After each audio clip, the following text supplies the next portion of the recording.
Something shocking is happening in China. Chinese citizens are now openly calling for the overthrow of Xi Jinping. Just a few days ago, a Chinese university dean and her deputy openly published a signed manifesto. In this manifesto, they called for Chinese students to rise up and topple the government of Xi Jinping, much like the Tiananmen Square protests of 1989. The manifesto warns students that if they don't stand up today, they will become another victim of history tomorrow. It tells the students to demand for democracy, freedom, and human rights. The message here is clear. They want China to stop being a country of lies and violence, but rather become a democracy with the rule of law and justice. They want Xi Jinping's dictatorship to end. This letter is then signed with the author's name and picture. To do something like this in China, especially right now, takes a kind of courage that we cannot even imagine. Just months ago, an economist called out the party for lying about GDP numbers. That economist has not been seen since. These professors are openly speaking out against Xi Jinping, and it's impossible to overstate that this does not happen in a country like China. Last time Chinese students asked for democracy and the rule of law, the CCP brought out tanks and massacred its own citizens. Thousands of students were killed for wanting freedom, and worse yet, the party erased their memories from Chinese history. According to the CCP, nothing happened on June 4th, 1989. In fact, Xi Jinping is still spending billions to rewrite the history of that night. Here is a pro-CCP account lying about how it was Americans who were killed at Tiananmen. Sadly, this fake history got 500,000 views on Twitter, and that's because CCP bots promote this content that pushes the CCP's narrative. When we tried covering the true story of what happened that night, our video was heavily downvoted by CCP bots. Because of that, it got less than 50,000 views. That's why, if there's any video where I need your help the most, it's this one. If you guys can please take a second and hit that like button and subscribe button down below, it truly does help us defeat the CCP bots. And if you think more people need to learn the truth about the CCP, then please share this on your social media accounts. Let's go over how the CCP killed democracy in China. Now, most of you likely know what happened on the 4th of June, 1989. But the story of how the CCP got there is one that's getting lost in history. The story that the CCP wants the world to forget. A story they have already erased from Chinese history. To truly understand how we got to June 4th, 1989, we actually have to back up to when Mao died. Now, for those of you who are not familiar with Mao, he was the founder of the CCP and also the first chairman of the party. We can actually make a video on just his life, but for today, I'm just going to focus on the parts that are important to this story. Mao was a big ol' communist. He truly loved communism, even though his policies killed tens of millions of people. In fact, his economic plans were so bad that he had to resign as chairman of the country in 1959. But he continued causing problems for people who tried to stir the country away from his failed policies. And that's how we got the Cultural Revolution. That, again, deserves a video in itself. Mao used the students in the country to kill and root out many opponents. Basically, people who didn't want his brand of communism. His authoritarian communism known as Maoism. This is important, as students will play a big role later on, too. So when he died, things changed, and they changed fast. This guy came into power, Deng Xiaoping. When compared to Mao, he was like Adam Smith. He wanted China to open up, embrace more capitalism, and become a rule of law country. He went to Singapore and noticed how fast the country had improved. It had gone from a third world country to a first world country in just a few decades. Best of all, he was ecstatic to see that it was not a capitalist, free speech, and democracy-loving place like the USA. It was still an authoritative regime, but one that was rich and successful. Deng wanted to do the same with China. He famously said, "It doesn't matter whether a cat is black or white, as long as it catches mice." Meaning, he wanted the economy to work, and that's the only goal. It doesn't really matter how it works. He was not concerned with making sure that government actions fit within a predetermined definition of communism or socialism. He was far more concerned with the question of, does it work? If something works somewhere, well, let's try it. And if it's fine in China, let's continue it. If it doesn't work, toss it out and let's try another one. That's how Singapore became successful. And that's how Deng wants China to be successful. An important note is that Deng wanted just economic reforms, not political ones. People were not about to get freedom of speech and democracy, no. But there were people in the party who wanted more. Meaning they wanted political reforms, more transparency, and all that Western BS like democracy. One of the people was Deng's own protege, Hu Yaobang. Deng and Hu had been jailed together multiple times before and during the Cultural Revolution of Mao. They trusted each other. So in 1981, Deng made Hu party general secretary, second highest position in the party after Chairman Deng. They worked closely together to bring all the changes that China went through during the 1980s. They both also wanted to set up a generational change system in the party so leaders at the top don't cling to power until their last dying breath. They wanted young leadership involved in the decision-making process and older leaders to retire at an appropriate age. But the speed at which they both wanted this differed greatly, and this is where the problem started. Deng believes this process would take 10 to 15 years to fully implement. He was 82. He didn't think he would live to see the end of it. This didn't mean he didn't want to start the generational change system. He was actually happy to retire at the next Congress. But he knew others would not be on board so quickly. Then there's the question of who will be next and who will be in line to replace the positions the next leaders leave open. Hu, on the other hand, wanted to move fast. Similar to Deng, he was okay with retiring soon and starting the generational change system. In fact, he had already picked out young leaders who should become part of the CCP. Others in the party who weren't on board with retiring yet saw this move as a bit opportunistic by Hu. They believed that he just wanted to increase the power of his faction, a faction that favored more openness and transparency, while other people didn't want to give up this power quite yet. Hu didn't realize that Deng was not as sure of the generational change system as he was. Deng wanted it, but he still had other people in his ear saying it's not a good idea. Things may be moving too fast. One of those people was Li Peng, who also had a close relationship with Deng, but, like Hu, was quite opposed to his viewpoints. This is the beginning of the conflict that starts within the CCP, that eventually leads to what happened at Tiananmen Square, but I'm getting a little bit ahead of myself. Talking about moving fast, the speed at which Deng's regime was changing the economic policy, well, problems were bound to happen. Before, students were pretty much guaranteed a job by the CCP when they graduated. And now they had to compete for jobs because of this new system. On top of that, corruption was rampant. Jobs were supposed to be merit-based, but in reality, it was more political. Your dad is a party official, you get a job without even interviewing. Students felt like they got all the hard parts about the new system, but not the benefits. So there were big protests in 1986 around many major campuses in China. The size of the demonstrations shocked the government. Unlike the Cultural Revolution, the government was determined not to lose control over the student groups. Hu was close to the student and young leaders, so he didn't really criticize the protest. On top of that, one of his job responsibilities was to stop any opposition against the new CCP's policy, which he also didn't do because he kind of agreed with the students. They wanted more freedom and more fair structure in the economy. They wanted reforms even faster. And so did he. Deng didn't really like this. Deng asked to get things under control and fire the two student leaders who were spearheading the protests, while also being members of the CCP party. Hu completely denies firing the student leaders, as he still believed young leaders should have more say in the party, not less. So Hu was forced to resign from the party's general secretary position. This was a big change, since Hu was in line to replace Deng as the party leader, and now it's Zhao Ziyang who takes Hu's place as general secretary. Li Peng was now the party premier, third highest position in the party.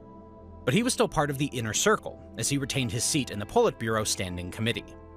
One thing Deng didn't realize yet is that Zhao actually also kinda agreed with Hu and student leaders. He wanted the party to move more towards liberal policies, while Li Peng was still a staunch red-blooded communist who believed in Mao's way of doing things. The infighting among the top leaders is about to get even worse, as we will soon see. On top of forcing Hu to resign, the party also forced him to publicly criticize all the mistakes he has made, like pushing for freedom and democracy.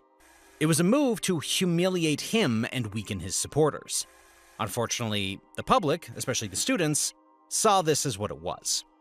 Instead of hurting Hu's reputation, it actually strengthened the loyalty among his supporters. Hu became an example of a man who refused to compromise his convictions in the face of political resistance, and who had paid the price as a result. Though he maintained his position in the Politburo, it was mostly just for namesake. He had no real power after this. Pace of reform slowed down even more, especially political reforms. Deng and other party members became even more cautious of not giving power to anyone remotely like Hu. 2 years later, on April 15, 1989, Hu started feeling dizzy during an official meeting, asked to be excused for a minute, and as he was walking away, he collapsed to the ground with a fatal heart attack. One of the most powerful and popular leaders just a few years ago had just died. Students and workers alike felt that they had just lost their hope for freedom, their hope for democracy. So they took to the street to mourn Hu's death. As the darkness of the night set in, mourning turned to protesting. Students started shouting slogans in favor of freedom, democracy, and the rule of law. At some universities, students started signing petitions to demand that the party hold a state funeral for Yao Bang to the highest standards. By the next morning, news had spread everywhere in China. People were starting to gather at the monument to the people's heroes in Tiananmen Square to mourn the passing. It was still a small crowd at the square, maybe 100, 200 at most, but many state newspapers published pictures and reports from this gathering. Now, this seemed like a normal thing. Some angry people, but mostly just people grieving. Well, the CCP didn't like this reporting. They thought the newspaper covering the story is just going to push more people to go to the square and mourn. Li Peng, China's premier at the time, wrote, "The consequences will be chaos in the social order." Little did he know what was about to happen. Whether it was papers or it was the CCP being unhappy with the papers, the next day, 600 people marched to the square. The CCP saw the growing support, and the funeral committee decided to announce the highest level funeral for Yao Bang, where 4,000 people would be allowed at the viewing ceremony and 100,000 people at the memorial ceremony the next day. After the announcement, Premier Li Peng comes in and says no to the 100,000 people gathering. Letting the masses pay their respect to Yao Bang's remains will inevitably cause even greater chaos in society. Clearly, this seemed like too much to the students. The party isn't even letting them mourn the death of their beloved leader, one who was also a high-ranking member of the party. In response, universities around the country started putting up posters to tell the public that they should just go to Tiananmen Square to pay their respects. Posters also included suggestions like autocratic politics should be abolished, a new democratic political order should be established, and there should be a review of major mistakes made during the 10 years of reform, with those responsible to resign. Basically, the message was, go to Tiananmen Square and we will change China. And people actually started going. Thousands of students from many different universities marched overnight to the square, then went to the entrance of the Great Hall of China and demanded to meet Premier Li. They had 7 demands for him. The major one being, affirm Hu Yaobang's views on democracy and freedom as correct. Someone took these demands to Li Peng, and Li took them to Xiao Qiang. Here we see 2 factions forming already in how to respond to the crowd that seems to be growing exponentially at Tiananmen Square. Li is an old-school communist. He wants to stop the mourning before things get out of hand, while Xiao wants to let people be as long as there's no breaking or looting. As we will learn in the coming days, Xiao is in fact a lot closer to Yao Bang's school of thought. He wants these students to have freedom and stuff, while Li wants to control every little thing and crush any sign of rebellion the moment it happens. At the end of the day, students are left to be, while police are instructed to keep a close eye by Li. He orders them to squash anything problematic as soon as they catch it and before things get out of hand. By the next day, the crowd had grown to 10,000 people at the square. In just 4 days, it went from 100 to 10,000, and it will just continue going up. From now on, we will have a counter of the rough number of protesters with the date here on the screen. The next day, something quite inciting happened. Some police officers patrolling around the square found 3 students alone, and they started just roughing them up. In return, students chanted things like, "They will take down the dictatorship. To want freedom is not a crime." This led to cops really beating up the students so badly that one of them fell unconscious. This news spread like wildfire and rejuvenated whatever momentum the protest was losing. Many more universities decided to take part in the protest and march to the square. Student leaders also said that if the CCP doesn't respond to their 7 demands soon, they will start calling on workers, farmers, intellectuals, and other people from all walks of life to support the demonstrations. As the sun set on the 21st of April, more than 50,000 people were at Tiananmen Square. Worse yet, the Yaobang Memorial was the next morning, and police were ordered to clear up the streets for the vehicles that were expected to arrive. The country's top leadership, like Deng Xiaoping, Xiao, and Li Peng, are expected to attend. It seemed like an impossible task. By midnight, the number had grown to 400,000 people, as students from all universities had come for a memorial service. This was the first large-scale, unofficial demonstration that had happened in China since the establishment of the Chinese Communist Party in 1949. The military commissioner actually just had to come out and negotiate with the student leaders to clear the passage for guests for the memorial, as the force wasn't going to work against nearly 500,000 people. Luckily, an agreement was made and students were guaranteed mourning in peace, and they were, in return, expected to maintain order. The morning of the 22nd, the memorial went as planned. The crowd was so big that everyone couldn't enter the square. The line stretched as far as 10 miles or 16 kilometers from the gates, as everyone arrived to pay their respects. A turnout this big that surprised and even scared the party leaders, who were all in attendance. After the memorial, anger started spreading across the student masses. Student leaders went to the entrance of the Great Hall and knelt on the steps with demands in their hands. But no leader came out to meet with the students. This in turn made the students more angry, and the crowd started roaring. There was a wave of rioting in the square. As students from higher universities left the square to return home, they decided to organize an indefinite strike from classes until the CCP listened to their demands. This turns into a much bigger deal as teachers and workers will join the strikes too. After the funeral, the next day, Cao Ziyang leaves for North Korea. Remember, he's the cool guy and the second-in-command to Deng. In his absence, Li Peng becomes in charge. Li decided that mourning had turned into turmoil. He believed that there was something behind it, pulling the strings and inciting trouble, and that the movement was an organized and planned political struggle to overthrow the Communist Party. So they made the Central Committee Turmoil Suppression Group. The first thing the committee does is meet with Deng Xiaoping and get him to agree that they need to squash this movement. Remember, Xiao Qiang is still in North Korea, and he was the balancing/cooling head in all of this. After this meeting, Deng therefore wanted to mobilize the people of the entire country and the whole party to stand up and take a clear-cut stand against turmoil, and to try to avoid bloodshed as much as possible. But it is impossible to avoid this possibility entirely. We are still very far from June 4th, but the de facto leader had just told his commanders that bloodshed is likely to happen. Just, minimize it as much as possible. Li took these words and decided to publish an editorial in the state newspaper the next day titled, "We must take a clear-cut stand against turmoil." The editorial classified the mourning events for Hu Yaobang and the protests by students and members of the general public that had just taken place over the previous few days as serious incidents of beating, smashing, looting, and burning, and as turmoil incited by a very small number of people with ulterior motives. Basically saying anyone against the party is a danger to society and needs to be purged. This raised the stakes for protesting students. They are now being called traitors for trying to improve the country and uproot corruption. They are trying to follow in Hu Yaobang's footsteps, and the party is saying they need to be purged. This April 26th editorial turned what was, so far, mostly mourning and anger into full-on protest. Student leaders went public, now calling for everyone to take to the street and condemn the editorial.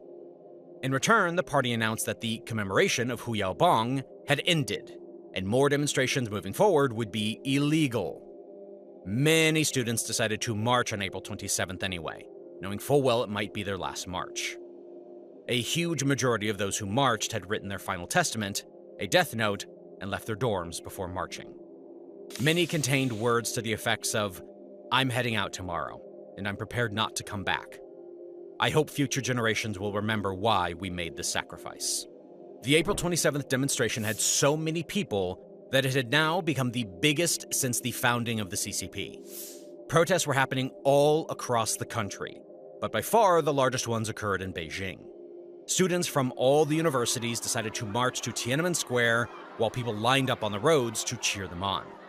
Roughly 200,000 students joined the march to the square, and more than 1 million people lined up to cheer them on. And even with such huge numbers, there was still no conflict. The army was brought in to stop the protesters, but students started chanting slogans like, "People's Army loves its people." In the end, the army did not have the numbers to stop the demonstrations, probably didn't have the will either. Now, the foreign press is covering the protests, and that's how big things are getting. There was so much pressure on the party that it had to let the state news media report on the demonstration because the public was getting angry about the news suppression that was happening over the last few days. This kind of tied Premier Li's hands, and he had to instruct officials to start a dialogue with the students. In reality, this dialogue attempt was really all just for show. The party refused to talk with actual leaders, instead just pretended to listen to the students who had their demands handwritten by the party officials themselves.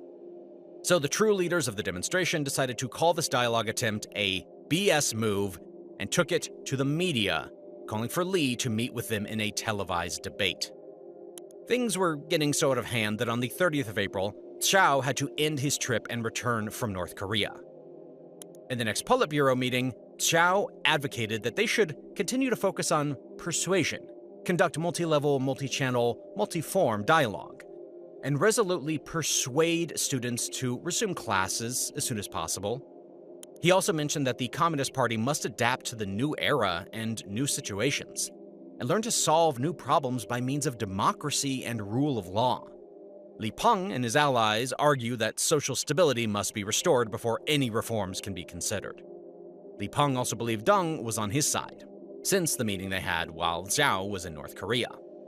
On May 4th, the students tried one last big show of a demonstration to get the dialogue from the party, but nothing really happened. Zhao did publicly acknowledge his support for the students' demands in a speech to bankers. He called them patriots and directly contradicted Li Peng's April editorial. This caused even more infighting in the party. But after the May 4th march, the movement started dying off.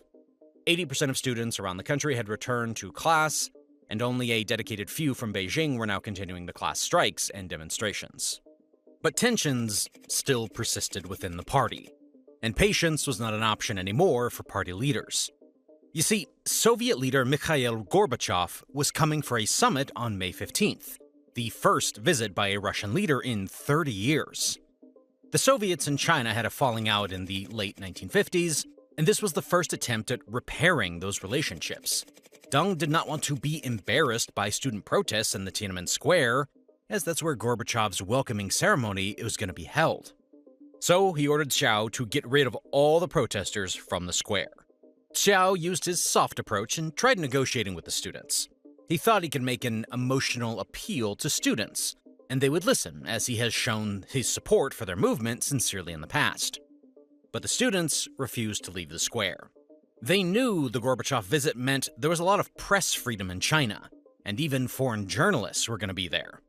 To take advantage of the situation and put more pressure on the government, around 1,000 students announced a hunger strike in Tiananmen Square on May 13th, 2 days before Gorbachev's arrival. By now, the students' main demand was simple: retract the April 26th editorial and rebrand the movement as patriotic and democratic. Students clarified that they have no plans to overthrow the government, they just want Yaobang's reforms to be implemented quicker. News of the hunger strike helped galvanize the movement once again. People started coming in from all around the country, and marches were carried out in many different provinces.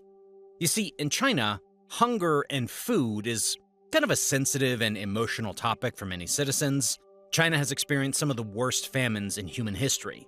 In fact, there were many citizens who had lost family members because of it in their lifetime. So when students announced a hunger strike, it really hit a chord with many citizens. They started paying more attention to student demands, especially since the press actually had some freedom now to cover it on a day-to-day basis. Because of increased momentum, Gorbachev's welcoming ceremony was moved to the airport, but the summit was still held at the Great Hall, where the students were on hunger strike, right outside.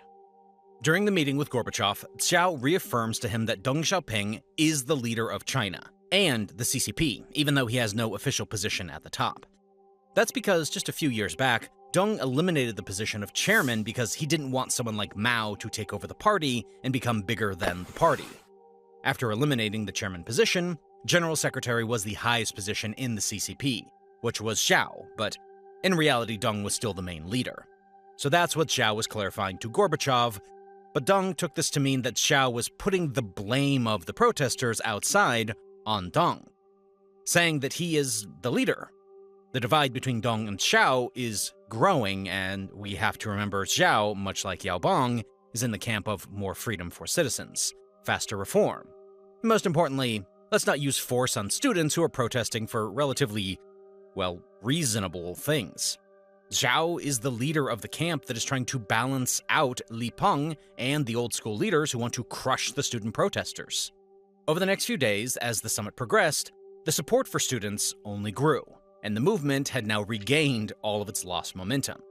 That's why even after Gorbachev left, many foreign journalists decided to stay in Beijing to continue covering these student protests. And that's a big reason why we have the footage from the massacre. As we will soon cover, the CCP tried everything in its power to make sure no one sees what happened that night. So, on May 17th, the top brass of the CCP meets at Deng's house. Here, Xiao is saying, let's just retract the editorial. That's all they're asking for. It's not even that big of a deal. But now Deng is fighting against Xiao, not just Li Peng. Deng says that Xiao made a mistake publicly supporting the students and telling them their demands are reasonable. Now, they know there is division in the CCP, which gives them even more power. So Deng decides that there is no other options but to declare martial law and send in the military. At this meeting, Xiao knew he had lost all the influence he had over Deng and all the power in the party. But still, he couldn't bring himself to be general secretary of a party that was about to use the army on its students. So he wrote up a resignation letter and planned to submit it. He was moments away from submitting when someone close to him convinced him to not do so, as that will only escalate the situation and likely make matters worse for the students and his family. So, instead of resigning, he takes a leave of absence from the party during a meeting. He tells his colleague before leaving that his life mission ends here. Then he goes to visit the students one last time, addressing them with a megaphone. 另外，你们也知道啊，北京的情况也不能再继续下去了。我们这个城市啊，又是首都啊，各方面现在严重的情况啊，一天一天在增加。He urges them to end the hunger strike and continue their movement some other way, as many students on the strike are getting extremely weak now. Many could tell, with the way he was talking, that he was done. This was his goodbye to the students, and as it turned out, his last public appearance. And the students actually felt it too, as many started crying while he was speaking. At the end of his speech, Xiao bowed to the students in the square to show his respect one last time and walked away from the square as he knew he couldn't face what was about to happen. Clearly, this resonated with students and angered the remaining top leaders at the CCP. The next day, Li announced martial law on state television, and 250,000 soldiers were ready to march into Beijing. Student leaders learned of the plan to declare martial law, and they called off their hunger strike. Instead, they staged a mass sit-in in Tiananmen Square that drew about 1.2 million supporters, including members of the police and military and industrial workers. The movement had garnered so much support that more than 1 million students and workers stood at major entry points into the city, forming a human wall to stop the military from entering. More than 1 million people. On top of that, there were members of the PLA, the People's Liberation Army, who were joining the protesters, and many retired PLA generals wrote to the CCP opposing martial law. There was a standstill between the army and protesters blocking the entry, and it lasted for 4 long days. Many soldiers were from Beijing and nearby cities, so they had family members who were at the protest, some even standing in front of them. This was clearly an emotional moment, so soldiers themselves, they couldn't bring themselves to use force on people they knew and people who made emotional pleas to them. Sometimes protesters actually provided food and water for soldiers and shared a meal with them. So the army couldn't break through and had to withdraw and set up bases outside of the city. Protesters saw this as a turning of the tide. They thought the army was on their side. The public was on their side. All they had to do was get party officials to see this and everything would fall into place. But in reality, the army did not withdraw to give up. They withdrew to regroup. In fact, the CCP decided to bring in even more soldiers for a final assault. Soldiers from different parts of China, so there would not be these emotional issues anymore. The army was planning on coming in, and this time they were not letting human roadblocks stop them. That night was just a calm before one of the deadliest storms. In the meantime, Beijing was the freest city in China. There was no police presence, and all the free press. In Tiananmen Square, the atmosphere was jubilant. But at the government headquarters, Deng Xiaoping is devising a new offensive to end the protest. By June 2nd, troops had started covertly moving into the city in civilian clothes to avoid attention. Tens of thousands of troops actually walked through the city in plain clothes and went into the Great Hall from a side entrance. Then, weapons and gear were transported into the Great Hall through local buses for these soldiers. Around 25,000 soldiers entered the Great Hall by the end of the night. This time, the plan was to squeeze the protesters from both sides.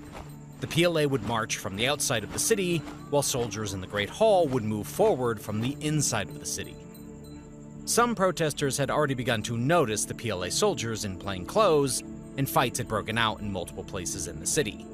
Some buses carrying weapons and supplies were also intercepted by protesters, which led to even more anger among the students. Clashes were picking up all over the city as police and soldiers tried to get into position. This news quickly traveled up to the top, and Deng Xiaoping decided to give the final order to his general.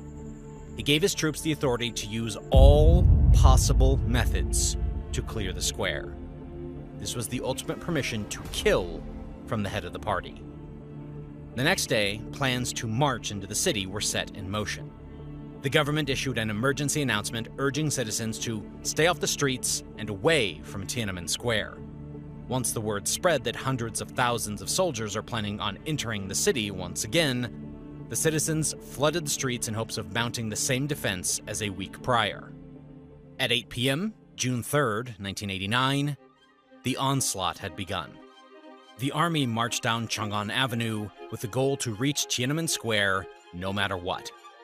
When they first encountered protesters' blockades, troops fired rubber bullets and tear gas while protesters threw rocks and bottles. As this didn't scare off the protesters, warning shots were fired in the air. After 10 minutes of warnings, it seemed the protesters were not budging. So, at 10:10 p.m., soldiers were ordered to lower the weapons into the crowd and start firing. Troops began open firing indiscriminately, and tanks started ramming through barricades and people alike, with no care for anyone's life. The crowd was stunned. They couldn't believe that their army was using live ammunition on its own citizens. As troops moved deeper into the city, the firing got even more indiscriminate, killing protesters and bystanders alike. Some soldiers even started shooting at people who were just watching from their apartment balconies. Around 1:30 a.m., troops had reached Tiananmen Square from the west. Soon, troops from other directions arrived too. By 2 a.m., students who had survived decided to leave the square any way they could. In the next hour, the student leaders agreed to the CCP demands to leave in order to ensure everyone's safety. At 5:23 a.m., a Chinese unit crushed the Goddess of Democracy statue, removing its severed torch first as a memento. The next morning, many civilians tried re-entering the square, but it was blocked off by infantry. Many of these people were parents of demonstrators who were in the square just last night. Many still had no clue what had happened to their kids, their brothers, their sisters. Everyone was panicking as they could see bloodshed and bodies on the side of the roads. This is where the famous Tank Man scene is from. Here, the guy is stopping a tank, then climbing on top of it and talking to the driver, likely asking about lost family members he had been searching for. He was soon removed from the street and was never seen again. The way that we have most of this information is through Chinese and foreign journalists who risked their lives to report on this massacre. Many had to hide the film in things like teapots to smuggle it out of China, because troops were deleting and destroying anything they could get their hands on. The death toll is a topic of debate to this day, where the CCP claims only 200 people died, all of which were American operatives trying to overthrow the government, while some independent foreign agencies claim that the number was as high as 20,000 people. For so many families, it was a day they will never forget. But for the CCP, it's a day that nothing happened. June 4th, 1989. YouTube just dropped a mind-boggling announcement. It is paying creators $64 million per day. Why? Well, because YouTube doesn't have enough creators. That is why you see videos on your homepage that have less than 1,000 views, like this one. Now, of course, that doesn't mean everyone should start a channel, but if you have ever wondered about starting a YouTube channel, or a faceless YouTube channel like this one, well, now's the perfect time. YouTube is paying creators millions every day, and it's pushing newer, smaller channels now more than ever. But I'm sure many of you have questions on how to get started and how to grow a channel. We get questions in our email all the time from some of you guys. So that's why we've decided to put all of our YouTube advice into one training bootcamp for the low, low price of completely free. So, if you're someone interested in starting your own YouTube channel, you can sign up for this bootcamp by clicking on the link in the description or on the screen. Sign up now because, unfortunately, unlike YouTube videos, the bootcamp is like a Zoom call, so it's limited to just 100 people. Okay, let's get back to the video.